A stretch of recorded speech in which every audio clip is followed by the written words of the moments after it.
అవునండి. మన heroines, celebrities ఇంకా కొంతమంది లేడీస్ అందరూ రియాక్ట్ అయిపోతున్నారు కదా! 'శివాజీ' గారు అన్న మాటలకి ఓ తెగ. నేనొకటి అడుగుతాను కరెక్ట్‌గా ఆన్సర్ చేయండి. రీసెంట్‌గా నేను చూసాను ఒక cricketer girl friend, Hardik Pandya girl friend చాలా వల్గర్‌గా డ్రెస్ వేసుకున్నదండి. వల్గర్‌గా డ్రెస్ వేసుకొనేసి, పైనుంచి కింద నుంచి కనిపడేలా బట్టలేసుకొనేసి, కెమెరామన్ వచ్చేసి ఆ యాంగిల్‌లో, ఈ యాంగిల్‌లో ఫోటోలు తీశాడని చెప్పేసి Hardik Pandya the worst statement ఒకటి పాస్ చేశాడు. అలానే మన సెలబ్రిటీస్ అందరూ కూడాను ఒళ్ళంతా కనపడేలా బట్టలేసుకుంటారు. మళ్ళీనేమో వీళ్ళకి పద్ధతిగా ఫోటోలు తీయాలంటారు. ఎంతవరకు కరెక్ట్ అండి? మీరు పద్ధతిగా ఉంటే ఇంకొకళ్ళు మిమ్మల్ని క్వెషన్ చేయరు కదండీ! సో, కొంచెం ఆలోచించండి.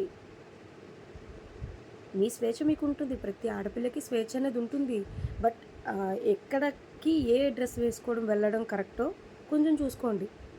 క్రౌడ్‌లోకొస్తారు, పబ్లిక్‌లోకొస్తారు. కెమెరాస్ ఎప్పుడు కూడా ఫోకస్ ఆటిల మీదే ఉంటదండి. మనమే ఛాన్స్ ఇచ్చిన వాళ్ళం అవుతాము. వాళ్ళు ఎంత ఛాన్స్ తీసుకున్నా కూడాను, మనం ఛాన్స్ ఇవ్వకూడదు కూడాను. మనం ఇవ్వకుండా ఉంటే వాళ్ళు తీసుకోరు. Be in your limits. చూసుకోండి మరి.